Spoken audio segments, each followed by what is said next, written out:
Bom dia! Já tomou o seu café?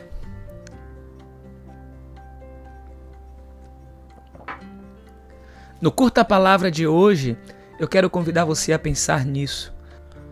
Apressa-te a viver bem e pensa que cada dia é, por si só, uma vida. Espero que você esteja bem nessa manhã de terça-feira. Nós estamos passando por aqui para iniciarmos a leitura da carta aos Colossenses, conforme nós havíamos combinado. Se você está aqui e ainda não é assinante do nosso canal, se inscreva. É muito fácil e você não paga nada. Ative o sininho para você receber todas as notificações do nosso canal e também compartilhe esse link com os seus amigos, com os seus familiares. Se esse encontro for relevante para você, não esquece de deixar o seu like. Essa é uma das formas também de você ajudar o nosso canal. Para você que acompanhou a nossa leitura da carta aos Gálatas, nós fizemos algumas observações no início daquela leitura, quando nós lemos aquela carta, e uma das observações que nós fizemos é em relação ao que nós entendemos ser o corpus paulino.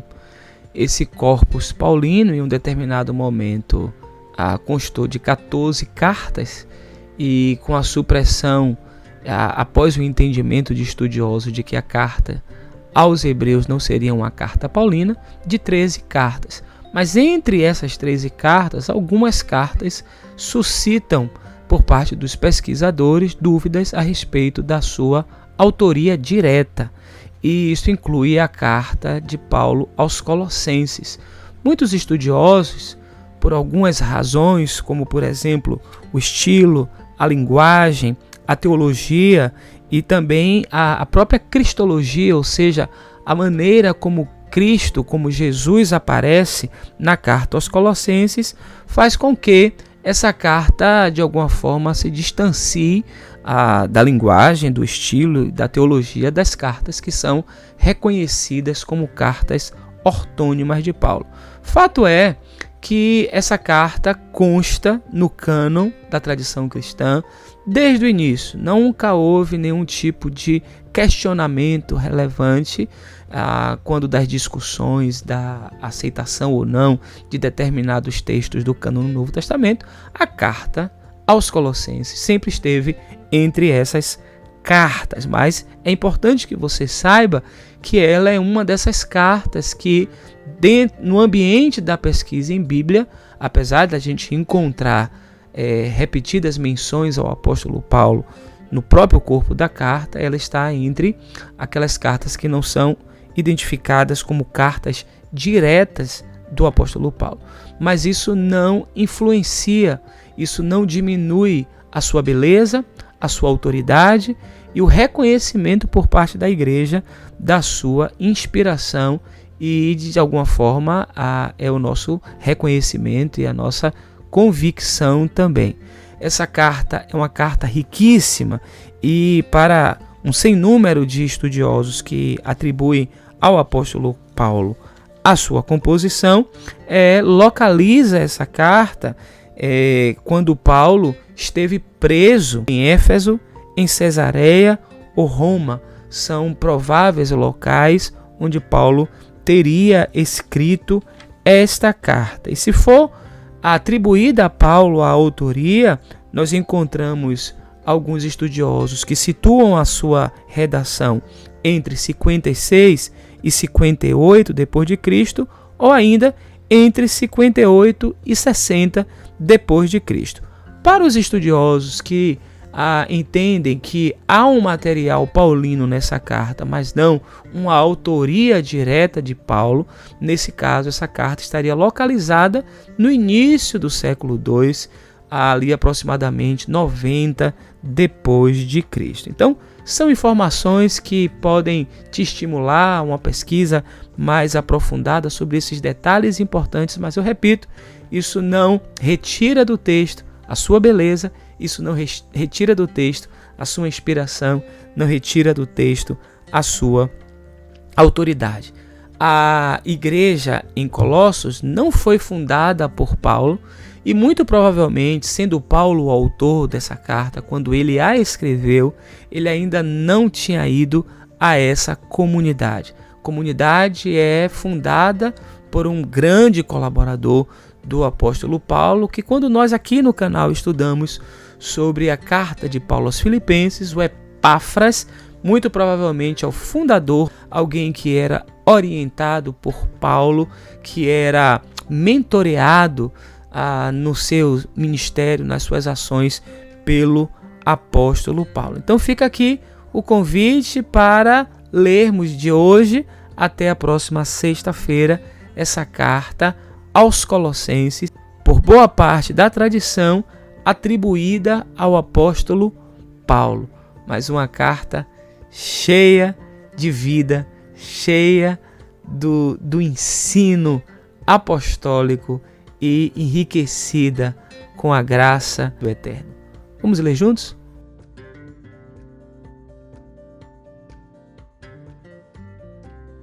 Eu, Paulo, apóstolo de Jesus Cristo, pela vontade de Deus, escrevo esta carta, junto com nosso irmão Timóteo, aos irmãos fiéis em Cristo, o povo santo na cidade de Colossos.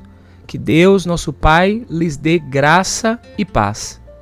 Sempre oramos por vocês e damos graças a Deus, o Pai de nosso Senhor Jesus Cristo, pois temos ouvido falar de sua fé em Cristo Jesus e de seu amor por todo o povo santo, que vem da esperança confiante naquilo que lhes está reservado no céu.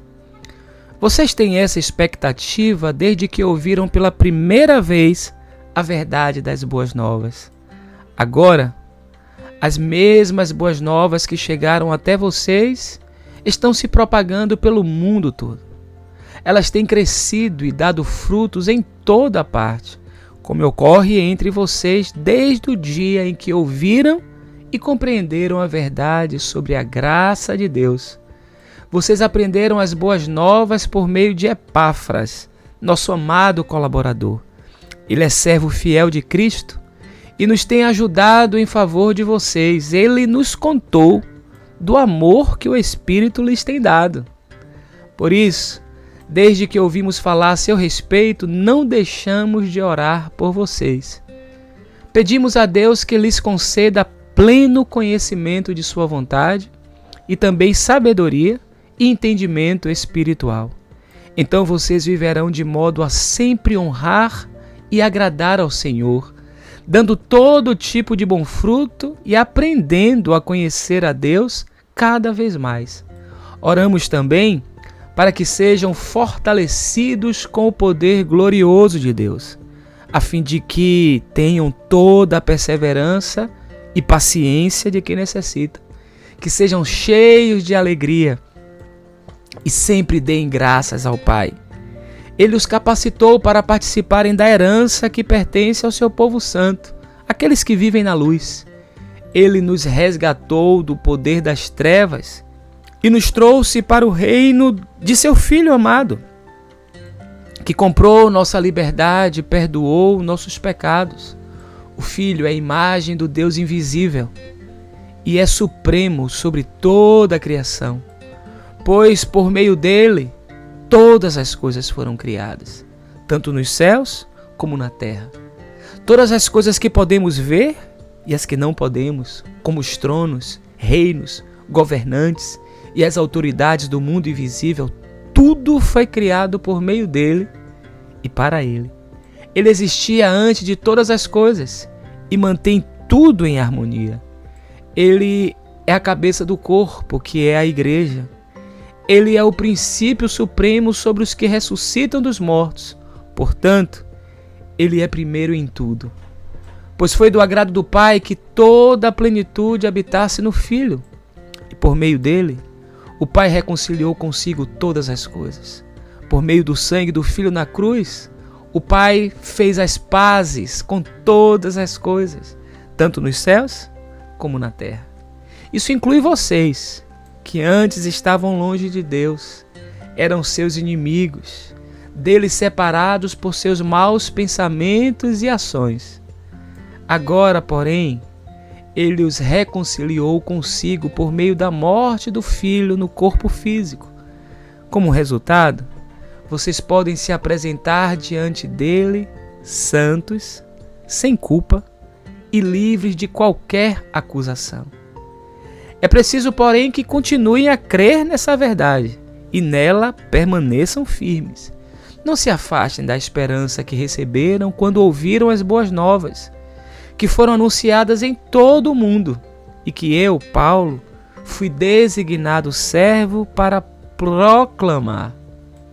Alegro-me quando sofro por vocês em meu corpo, pois participo dos sofrimentos de Cristo, que continuam em favor de seu corpo, a Igreja. Deus me deu a responsabilidade de servir seu povo, anunciando-lhes sua mensagem completa.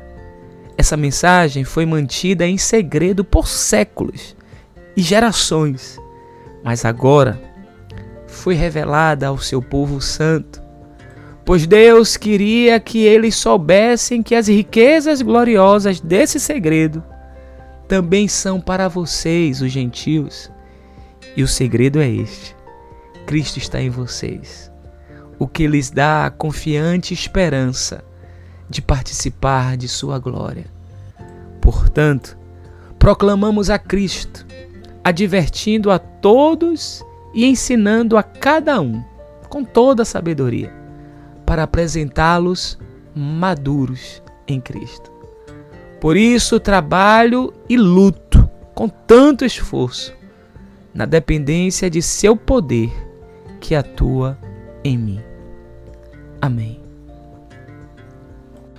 A cidade de Colossos não era uma cidade tão grande e tão importante economicamente e também politicamente como outras igrejas ou cidades ali no entorno como Éfeso e Laodiceia, mas o que me chama a atenção é que essa revelação tão potente foi acessível a essa comunidade.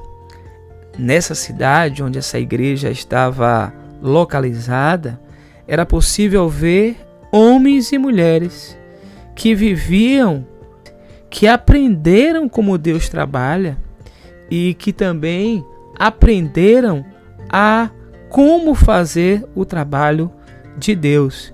E eles eram mantidos também por uma oração contínua por parte de outros irmãos. É importante que oremos por eles para que eles permaneçam firmes em toda a jornada. E isso é uma lição que a gente aprende nesse texto. E relembrarmos com gratidão que Deus nos resgatou dos becos sem saída e dos caminhos de escuridão. E não apenas isso, além de ter nos resgatado, Ele nos pôs no reino do Filho. Esse Filho que Ele tanto ama, esse Filho que nos tirou do poço em que havíamos caído e nos livrou dos pecados que estávamos condenados a repetir. Olhar para Jesus é ver nele a imagem do Deus invisível. Quando olhamos para o Filho, vemos o propósito original de Deus em toda a criação, porque tudo, absolutamente tudo, acima e abaixo, aquilo que a gente pode ver e o que a gente não pode ver, todas as estruturas hierárquicas de anjos, todas as estruturas, sejam elas no âmbito terreno ou no âmbito espiritual, tudo começou nele e nele encontra propósito. Se eu e você queremos de fato viver uma vida com propósito, em Cristo todas as coisas têm um propósito. Ele está elevado acima de tudo e de todos. Ele é o sublime. E encontramos Deus nele, sem nenhum conflito. A vida que estava fragmentada e quebrada, nele encontrou sentido. E como eu disse, essa cidade, que era uma cidade sem muita importância, nesse lugar foi manifestada uma revelação de que o segredo que estava oculto agora foi revelado a partir de Cristo, que o mistério foi revelado. E em poucas palavras, O mistério é este: Cristo está em vocês. E isso dá a vocês a esperança de participar da glória de Deus. É algo tão grandioso, mas ao mesmo tempo tão simples. Esse é o âmago da mensagem. O anúncio de Cristo, alertando as pessoas para que nada acrescentem à mensagem. Cristo é suficiente. Esse ensino é suficiente. E é possível ser maduro e viver o essencial: estar em Cristo. Nada mais, nada menos. Por isso nós trabalhamos dia após dia, ano após ano, fazendo o melhor que a gente pode, com o vigor que Ele mesmo generosamente nos dá. Escreva nos comentários as suas impressões. O hino cristológico que está presente neste primeiro capítulo é tão rico, é tão belo e tão potente. Escreva aqui as suas impressões do primeiro capítulo da carta aos Colossenses. Nessa manhã eu quero dedicar uma música para você que está baseada no primeiro capítulo da carta aos Colossenses. Esse é o título dela, Colossenses 1, e é interpretada pelo Projeto Sola. Na descrição do vídeo você encontra o link com a música, o link com as leituras da semana e também outras informações importantes do nosso canal. Eu desejo que você tenha uma terça-feira muitíssimo abençoada. Que de fato a mensagem do Evangelho e o poder de Cristo se manifeste na sua vida neste dia. Mas não apenas nesse dia, nos dias vindouros também. Feliz terça-feira. Ele é Senhor sobre a criação, pois nele foram